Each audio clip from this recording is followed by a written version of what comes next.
ራስ ወዳድ ናቸው ንፉግ ናቸው ገንዘብ አይወጣቸው ስስታም ናቸው ምንላቸው ሰዎች ትላልቅ ቦታ ይደርሳሉ ደግና ሩሩ ብለን የጠራናቸው ሰዎች ደግሞ ወድቀው እናያቸዋለን የሆነ የተዛባ ነገር ያለ አይመስላችሁ ነዌናኑን ሉቃስ ወንጌል ምዕራፍ 16 ቁጥር 19 ጀምሮ የተመዘገበ ታሪክ አለ የዛይ ባለጠጋው የኖዌ ታሪክና የዛይ ምስኪኑ ደግሞ የአልዓዛር ታሪክ ታውቁታላችሁ ነዌው ባለጠጋው በየቀኑ ልብስ ይቀይራል በየሰዓቱ ምግብ መጠጥ ይለውጣል ተመችቶት ነው የሚኖረው የአልዓዛር ምስኪን ደግሞ ሰውነቱ በቁስል የተወረሰ ነው ደጃፉ ቁጭ ብሎ ባለጸጋው ከሚበላ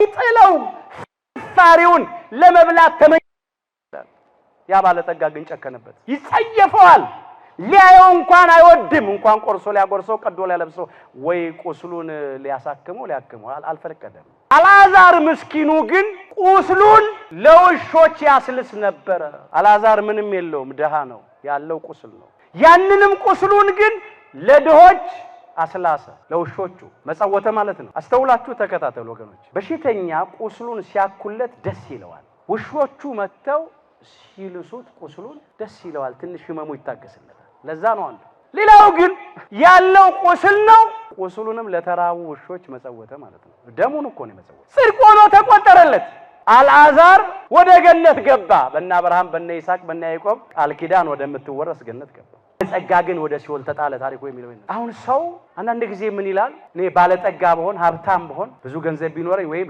ሎተሪ ቢወጣልኝ በቃ ደሃ የሚባል አይኖርም አንድ ችግረኛ አይኖርም አጠግበው ነበር እስቲ መጀመሪያ በተሰጠን እንታመን በጥቂቱ 100 ብር ካለችን በሷ እንታመን 1000 ብር ከሆነ ያለን በሱ እንታመንና እንስስቲ እናካፈል ደሃው ቁስሉን መጸወተ ከስጦታው ትልቅ ወይም ትንሽ ወይ ብዙ ወይም ጥቂት አይደለም ዋናው በተሰጠን መክሊት ምን ማድረግ ነው ማትረፍ ነው እግዚአብሔር አምላካችን በተሰጠን መክሊት ወይም ጸጋ እንድናተርፉላችንንም ይርዳን ራስ ወዳድ ሳንሆን ቀርተን ለቤተሰባችን ካልተጠቀምን ለራሳችን ካልሆንን ራስ ወዳድ አይደለንም ግን ለራሳችን አልሆንም ለሌሎች አልተረፍንም ለሀገራችን መፍትሄ አልሆንም ለጓደኞቻችን የምድማትና የለቅሶ ምክንያት ከሆነ ታዲያ ራስ ወዳድ መሆን ያለብን አይመስላችሁ ገንዘብ ራሱ እንደ ባለ 5 ባለጸጎች ብዙ ሀብት ያላቸው እንደ ባለ 2 መካከለኛ ባለጸጎች እንደ ባለ 1 ደግሞ ባለጸጎች የታደሉት አተረፉ ለተራበ አጎረሱ ለታረዘ አለበሱ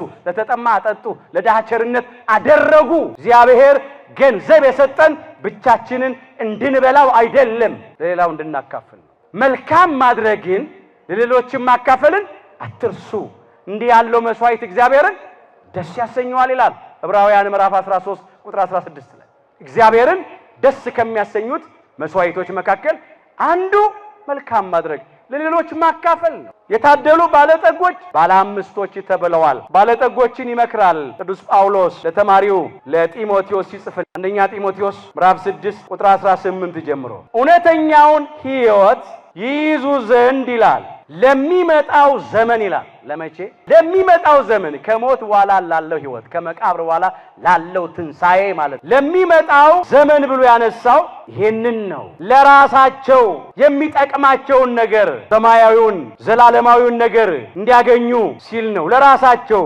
መልካም መሰረት የሚሆንላቸውን መዝገብ እየሰበሰቡ መልካምን እንዲያደርጉ ይበሩ በበጎም ስራ በሉ ባለጠጎች እንዲሆኑ በምን ባለጠጎች እንዲሆኑ በበጎ ስራ ባለጠጎች እንዲሆኑና ገብርኄር እንዲባሉ ቸር አገልጋይ ታማኝ ባሪያ እንዲባሉ በበጎ ስራ ባለጠጎች እንዲሆኑ አለ ሊረዱና ሊያካፍሉም የተዘጋጁ እንዲሆኑ መከራቸው ብዙ ሚሊዮነሮች አሉ በዓለማችን ውስጥ ብዙ ቢሊዮነሮች አሉ የገንዘብ ባለጠጎች አሉ ግን ከገንዘብ ባለጠግነት በላይ የበጎ ስራ ባለጠግነት ይበልጣል የጽድቅ ስራ ባለጠግነት ይበልጣል ገንዘብ አይከተልም ከናታችን ማጸራቆታችንን ወተናል ተመልሰን ምን ሄደው ራቆታችን ነው የሚከተለው ስራችን በበጎ ስራ ሁላችንን ባለጠጎች ያድርገን በበጎ ስራ ባለጠጋ ለመሆን መካፈል እኛም እኮ ምንም የሌለን ነበርና አይደል እግዚአብሔር ከትቢያ አንስቶ ነው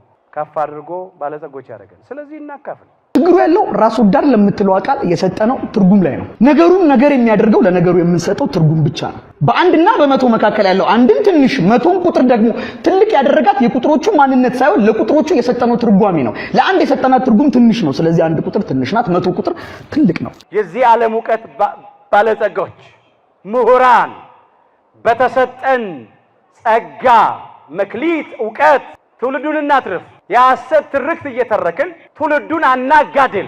ዶክተር፣ ፕሮፌሰር፣ ኢንጂነር፣ የታሪክ ምሁር ምናምን የሚባሉ ሰዎች አሉ።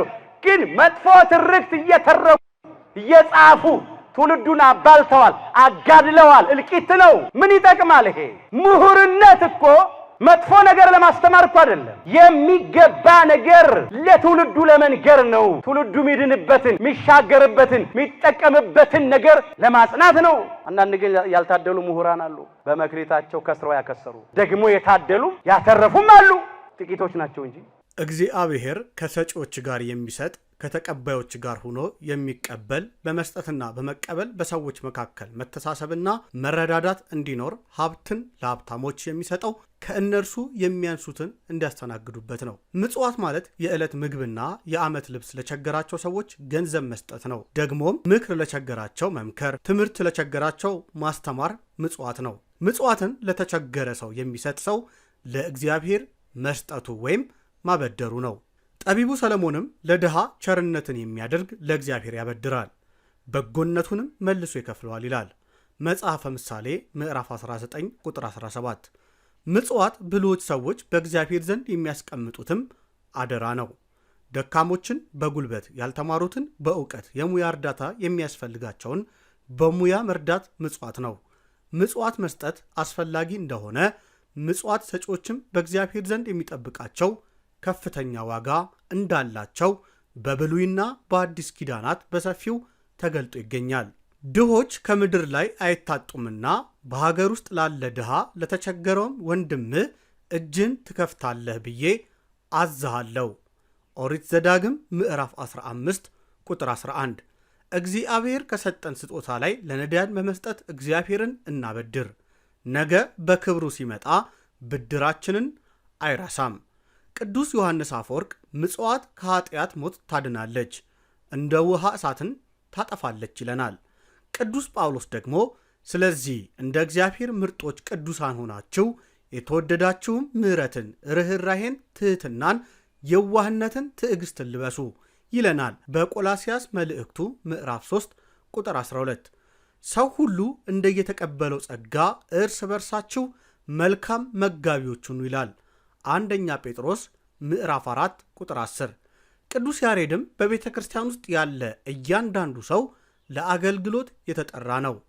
አገልግሎት ማለት የእግዚአብሔርን ክብር መግለጥና የሰዎችን ነፍስ መርዳቱን ይለናል። ምጽዋት የፊት መብራት ናት።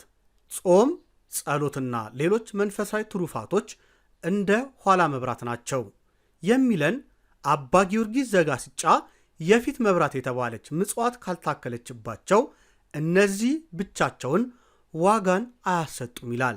ምጽዋት መስጠት ገንዘብን ይባርካል፣ ያነጻዋል፣ ያበረክተዋል እንጂ አያሳንሰውም፣ አያጎድለውም። አንጋረ ፈላስፋ። እንግዲህ ምጽዋትን ስታደርግ ግብዞች በሰው ዘንድ ሊከብሩ በምኩራብ በመንገድም እንደሚያደርጉ በፊትህ መለከት አታስነፋ። እውነት እላችኋለሁ ዋጋቸውን ተቀብለዋል። አንተ ግን ምጽዋት ስታደርግ ምጽዋትህ በስውር እንዲሆን ቀኝ የምትሰራውን ግራህ አትወቅ፣ በስውር የሚያይ አባትህም በግልጥ ይከፍልሃል። የማቴዎስ ወንጌል ምዕራፍ 6 ቁጥር 3። ታዲያ ቤተ ክርስቲያናችን ይህን እያስተማረች ትውልዱን ተገቢ ባልሆነ መንገድ መምራት በምን አግባብ ልክ ሊሆን ይችላል? ሐሳብ አስተያየታችሁን በኮመንት ማስቀመጫው ስር እንድታሰፍሩ፣ ሐሳቡ ከተመቻችሁ ላይክ፣ ሼር፣ ኮመንት በማድረግ ለሁሉም እንዲዳረስ እንድታደርጉ ግብዣችን ነው። ፈጣሪ ኢትዮጵያንና ሕዝቦቿን ይባርክ ዘንድ ምኞታችን ነው። ይቆየን። ሄላትዮ